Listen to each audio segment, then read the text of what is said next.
Nah, seperti biasa, sebelum lanjut video ini, lupa untuk subscribe dan juga nyalakan bel notifikasinya ya. Karena kalian tidak akan tertinggal informasi menarik seputar One Piece hanya di channel Devil Nomi. Pastikan sebelum kalian komen, kalian tonton video sampai habis agar tidak ada informasi yang miss dan tersesat seperti Babang Zoro. Nah, sebelum itu, seperti biasa, saya mau berterima kasih dulu nih buat kalian para Kanazuchi setia yang mau berbeda dengan menjadi Devil Fruit user. Seperti Mas Ziaul Rohman, Faris Ibran Hakim, Kara Alam Yogatama, dan Mas Iqbal Pargal yang sudah menjadi membership ada yang 5 bulan, bahkan ada yang sampai 7 bulan. Wah, gila banget. Lalu juga buat para Devil Fruit user baru seperti Kang Udin, Mas Dwi Payana Edo, dan Mas Fauzi Toyon. Serta buat yang mau lebih dari sekedar pengguna buah iblis saja, tapi mau menjadi pengguna haki user juga, terima kasih buat member setia seperti Mas Bintang Arifanto, lalu juga Reski Abu Yamin yang upgrade nih, udah 8 bulan member sekarang jadi haki user, dan Mas David Ovaldo Servus yang, wah ini mah user setia di sini dan kaos DNM juga ya, mantap. Serta yang mau jadi pengubah dunia, AK Will of D. Terima kasih kepada Mbak Putri Kiki dan Mas Lucky Valerius yang wadaw abis. Terima kasih buat kalian semua yang udah mau support Devil Nomi secara langsung. Dan buat kalian yang pingin, kalian bisa mendapatkan badges berry di sebelah nama kalian biar lebih spesial dong. Dan stiker-stiker unik yang khusus ini, kalian tinggal langsung klik tombol join di sebelah tombol subscribe. Dan oke lah, kita akan langsung saja masuk untuk review chapter terbaru, di mana judul untuk chapter ini adalah Petualangan di Negeri Sengs. Kita akan mulai dari cover story terlebih dahulu, di mana terlihat di sini kota coklat yang benar-benar berubah menjadi es semua, bahkan orang-orangnya pun ikut berubah menjadi es seperti itu. Yang dari sini cukup terjawab lah ya, kedua orang yang menyusup ke kota ini di chapter 1046 lalu. Nah, kalau ngomong-ngomong tentang es begini, seharusnya kita semua sudah tahu lah ya jawabannya apa. Yang apalagi bentukan esnya sangat identik, pasti itu adalah Aokiji atau Kuzan. Yang walau terbilang sadis sih, dia sampai membekukan manusia-manusia lain juga di dalamnya. Yang kira-kira apa ya tujuan dari Aokiji ini? Lagi-lagi karena ini kota coklat, sepertinya cukup clear bahwa tujuannya adalah puding cuan dengan ras mata tiganya. Yang apakah itu tugas yang diberikan oleh Kurohige untuk menculik puding? Yang jika benar-benar seperti ini, maka ini akan menjadi another teori yang terkonfirmasi lagi. Dan lanjut kita masuk ke isi chapter ya, dimana chapter ini langsung lanjutan dari chapter lalu saat seluruh kru yang kaget melihat Dr. Vegapunk dan Franky yang langsung bercerita bahwa dia punya respect mendalam terhadap Vegapunk tersebut. Karena selama 2 tahun dia ada di labnya di Baltimore dan banyak juga yang ingin aku sampaikan kepadamu. Tapi di sini Robin juga berkata bahwa dia tidak pernah mendengar Vegapunk adalah seorang wanita dan dari keseluruhan karirnya, usianya sangat tidak match dengan usia sebenarnya yang ada di depan mereka. Yang ini pula sudah pernah saya bahas di review chapter lalu yang nanti akan saya bahas lebih lengkap lagi di bagian analisis. Di mana Vegapunk 02 ini menjawab bahwa sudah jelas jika itu bukanlah tubuh aslinya. Namaku adalah Pangtu atau Pang 02 yang bernama Lilith. Di mana Lilith mempunyai arti sebagai evil atau kejahatan atau seorang yang licik lah. Dia juga curhat kalau kita benar-benar sedang seret duit di sini nih, berikan semua hartamu dan kita akan selesai. Nami pun merespon, apa yang kau katakan di tengah lautan super dingin ini, setidaknya kau harus menolong kita dengan benar.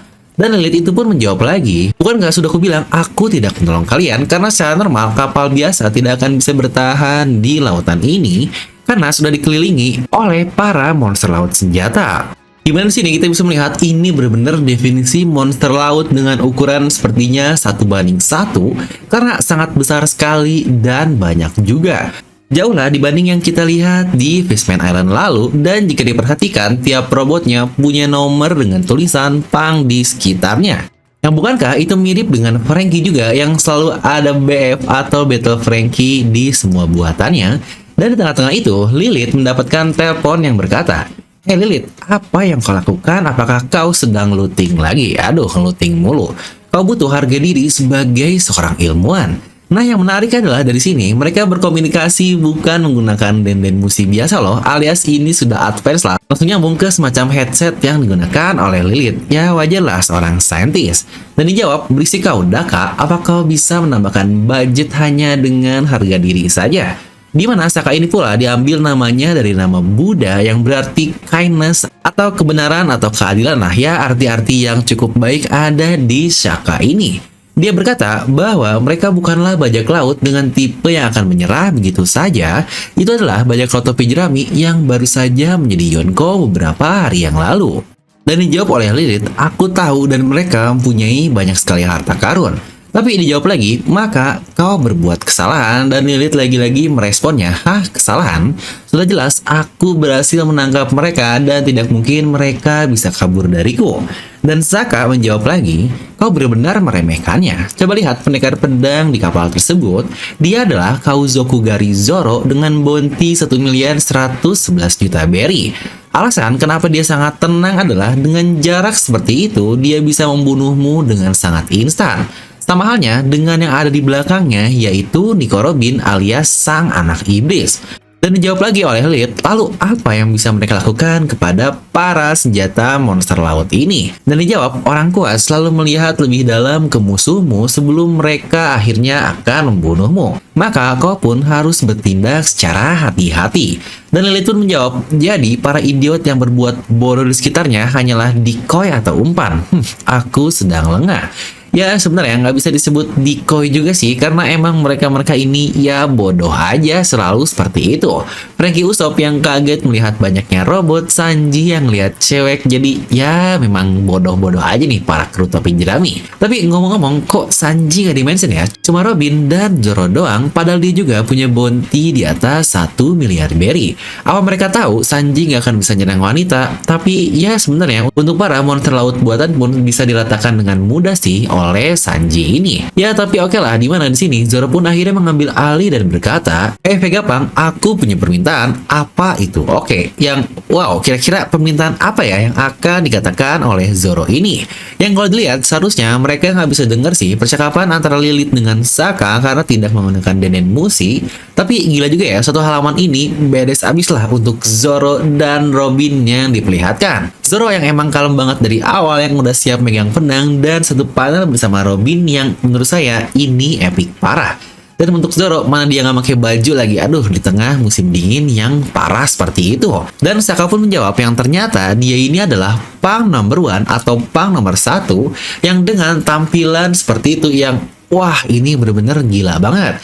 Mungkin banyak dari kalian yang tidak sadar, tapi impresi pertama saya melihat Saka ini adalah, walaupun hanya tampak belakang, tapi mirip sekali dengan Sora, yaitu Warrior of the Sea. Ya benar, kisah yang disandingkan menjadi lawan dari para Vinsmoke yang Sanji pasti tahulah untuk bentukannya. Yang dari dulu sebenarnya udah curiga banget dibuat kisah Vinsmoke para villain yang melawan seorang pahlawan yaitu Sora. Kalau akhirnya nggak diapa-apain dan sempat nyeletuk juga, apa jangan-jangan Sora ini Vegapunk ya? Yang bahkan jika kalian lihat Sora juga dia menggunakan semacam robot. Yang menarik sekali nih, bentukan dari Saka akan seperti apa? Di situ dia berkata, baik, bawa dia ke sini. Aku memiliki ketertarikan dengan kru topi jerami tersebut. Dan kita berpindah kepada tim Luffy. Di sini dia bertanya kepada Bogey kenapa dia ada di sini, dan ternyata Bonnie pun pernah datang ke pulau ini ketika kecil dahulu yang masih menjadi lab biasa. Dan Luffy bertanya lagi, lalu apa yang buatmu kesini pada saat ini? Dan dia menjawab, ya tergantung dari jawabannya, jika tidak aku ingin membunuh Vegapunk. Dia mengubah ayahku menjadi cyborg, dan Luffy malah bilang keren lagi udah kayak gitu. Dan Bonnie menambahkan lagi bahwa saat ini dia sudah tidak punya kesadaran manusia. Dia bahkan tidak tahu dirinya siapa dan dia hanya menjadi senjata tanpa perasaan. Jinwei pun merespon, astaga, itu bukanlah kisah yang bagus, dan Luffy pun meminta maaf. Di sini Bonnie tidak menyebut orangnya siapa sih, jadi Luffy Jinbei nggak tahu siapa yang dimaksud, padahal seharusnya mereka berdua kenal banget sama sosok itu alias Kuma. Ya tidaknya dari sini another teori yang confirm lagi kalau Bonnie ada hubungan dengan Kuma, yang pernah saya bahas lengkap dari kerajaan segalanya di video ini. Mereka pun sampai di permukaan pulau tersebut dan kaget melihat dalamnya yang sangat megah sekali. Seperti berada di dunia mainan lah. Yang satu ini pun sebenarnya bagian yang selalu saya suka dari Oda Sensei.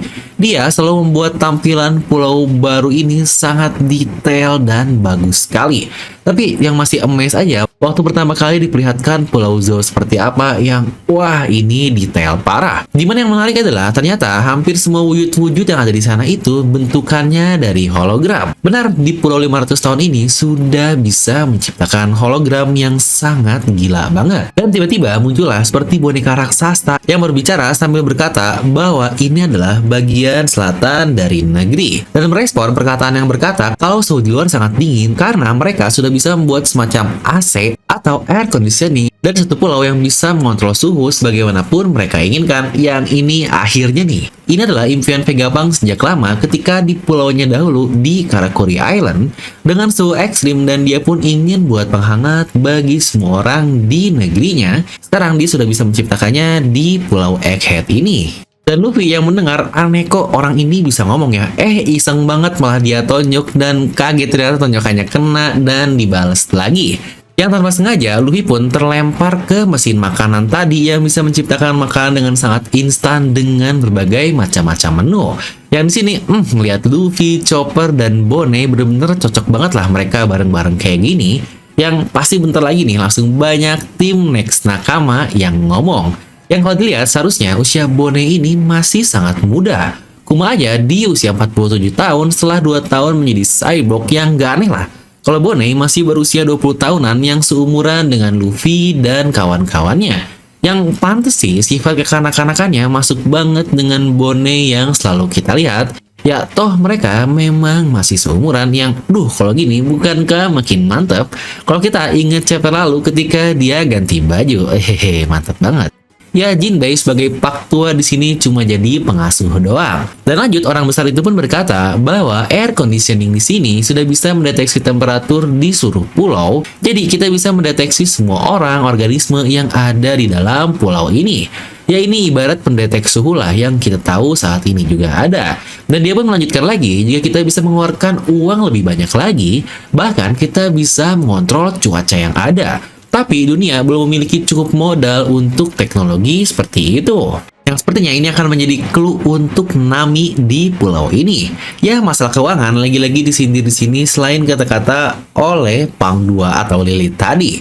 Yang ternyata orang tersebut adalah Pang nomor 6 yang bernama Atlas, yang dia memperkenalkan dirinya dengan nama Vegapunk yang direkrut, sama seperti Lilith di chapter lalu. Dimana Bonnie yang tahu wujud dari Vegapunk pun berkata, bohong sekali apa yang orang ini katakan. Dan Luffy lagi-lagi merespon, Vegapunk, aku tahu nama itu. Koby pernah berkata kepadaku dahulu. Ya benar, buat yang lupa, itu terjadi di chapter 433 saat Koby bercerita tentang Vegapunk, dan itu pula adalah nama Vegapunk pertama kali disebutkan di serial One Piece ini. Yang jika kalian sadar itu terjadi di tahun 2006 yang Oda perlu menunggu 16 tahun lebih untuk memunculkan Vegapunk ini, walau wujud aslinya memang masih belum diperlihatkan. 16 tahun sebanyak 627 chapter.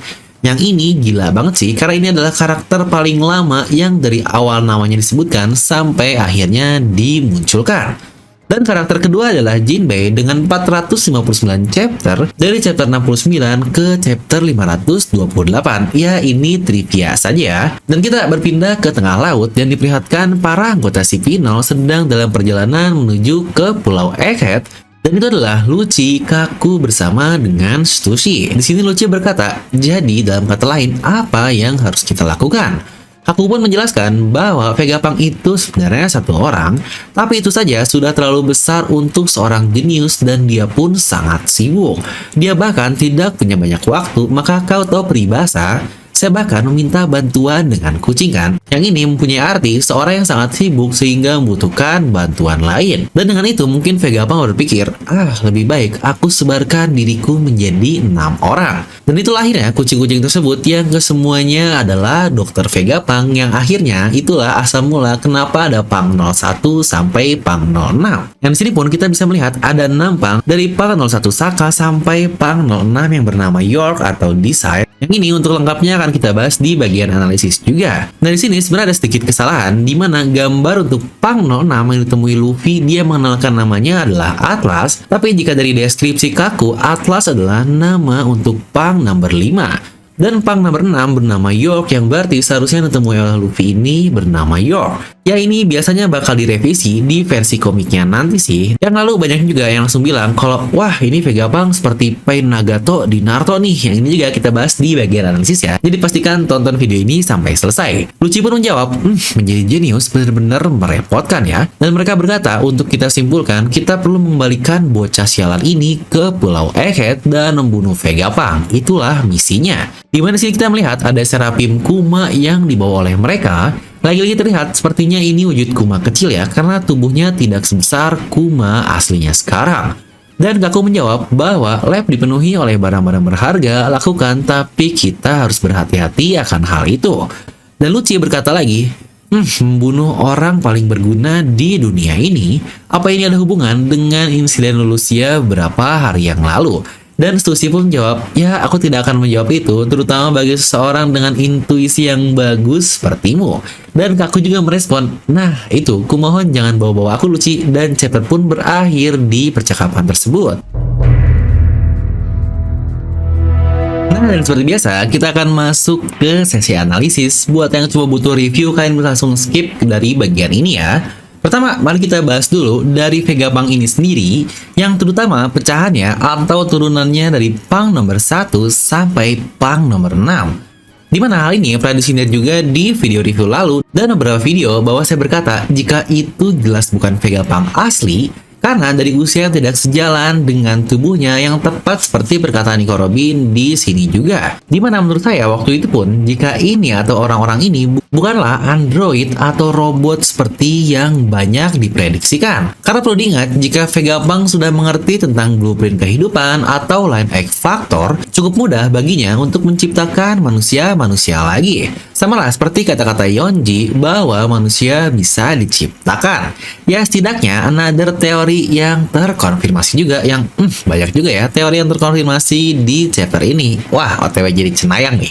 Lalu apakah dia seperti Pain dari Naruto? Yang menurut saya lagi-lagi ini cukup berbeda walaupun jumlahnya sama ada di 6 orang. Ya dari prinsipnya sudah jauh di mana Pain dari tubuh orang mati diberikan cakra agar bisa bergerak. Yang dari konsep memang cukup mirip, dia menggunakan orang-orang lain yang menjadi bagian dari dirinya, yaitu Nagato ini sendiri. Dimana untuk Vegapunk menurut saya membuatnya berbeda adalah karena tiap masing-masing Punk yang ada itu mereka memiliki keinginan atau desire-nya sendiri-sendiri. Dia hidup sebagaimana manusia yang aslinya, yang kalau di kasus Pain tadi dia ini dikontrol sepenuhnya oleh Nagato dari kejauhan dan dari situ saja mereka bisa berbagi penglihatan. Dan untuk di One Piece jelas tidak bisa ya, makanya Saka dia nelpon kepada Lilith untuk berbicara. Dan kenapa dia bisa melihat Zoro, Robin, dan yang lainnya? Yang jelas lah banyak robot-robot buatan mereka di sekitar sana. Yang dengan kamera pasti dia bisa melihat segala gerak-gerik di kapal tersebut. Yang dari situ saja sudah beda banget dengan Pain dari Naruto.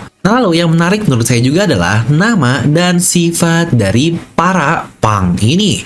Mulai dari Punk nomor 2 yang kita lihat pertama diambil referensi desainnya dari Amelia Earhart, penerbang wanita pertama, dan namanya adalah Lilith. Di mana Lilith adalah setan wanita pertama yang cocok dengan sifatnya sebagai evil atau licik. Lalu Punk nomor 1 alias Shaka dengan sifat justice, kindness, atau kebaikan lainnya, cocoklah dengan dia yang cukup berwibawa terlihat di chapter ini juga.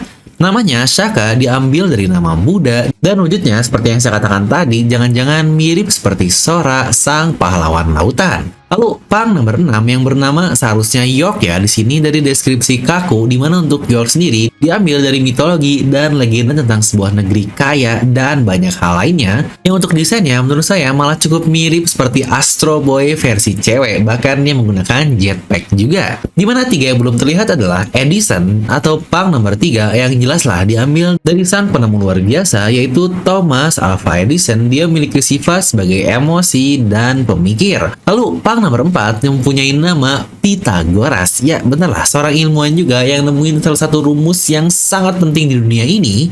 yaitu rumus Pythagoras. Dia punya sifat wisdom atau knowledge yang cocok lah ya dengan namanya. Dan yang terakhir adalah pang nomor 5 yang seharusnya bernama Atlas dengan sifat violence atau kejam, yang lagi-lagi nama Atlas sebagai nama di Dewa Yunani juga. Yang cukup yakin nih wujudnya pasti bakal badass abis. Yang keenam sifat ini benar-benar sifat-sifat yang dimiliki oleh manusia kita. Dan nama-namanya juga diambil dari referensi asli yang wah gila banget sih Oda Sensei ini.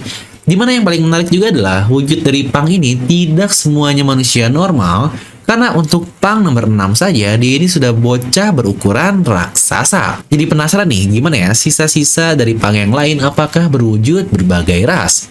Serta di chapter ini juga, para Pang mention tentang minimnya modal untuk meneruskan penelitian yang permasalahan yang dari dulu terjadi di kampung halaman Vegapunk.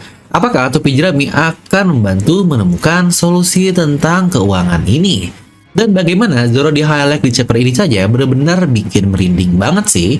Dia yang super kalem, ternyata dia diperhatikan dan bahkan juga dia akhirnya mengambil alih kru seperti biasa. Karena kalau nggak ada Luffy, pasti biasanya Zoro lah yang bakal maju. Ini sering terjadi di arc-arc lain seperti Fishman, Wano, Alabasta, dan banyak lainnya lah. Karena kita pun selalu lihat jika Luffy yang sering misalkan, maka Zoro lah yang akhirnya menjadi suara bagi krunya. Nah, lalu yang paling mencurigakan adalah kata-kata dari Lucci di bagian akhir. Dia bilang, apa Vegapunk ada hubungan dengan Lulusia karena seseorang sepenting dia tiba-tiba harus dibunuh. Yang, apakah Lulusia selamat dan ada hubungan dengan perbuatan Vegapunk? Atau dia jangan-jangan malah ada hubungan dengan Sabo yang membuatnya menjadi bagian dari revolusioner. Yang, wah ini menarik banget sih. Plus terkait kok Lucci dia tahu ya tentang Lulusia pun menurut saya cukup menarik. Karena seharusnya itu menjadi informasi yang semua orang tidak boleh tahu, terutama dari kata-kata Gorosei. Makanya kita lihat di sini, Stussy dan Kaku dia nggak mau ikut-ikutan dan pura-pura nggak tahu aja lah dari perkataan Lucci tersebut. Yang kira-kira bagaimana ya terkait Vegapunk ini menurut kalian? Lalu bagaimana pendapat saya tentang chapter ini? Ya walau bisa dibilang ini chapter yang cukup padat dari tiap page-nya, tapi informasi yang Oda berikan seperti biasa masih kulitnya saja. Tapi yang menyenangkan adalah banyak teori yang terkonfirmasi dari chapter ini.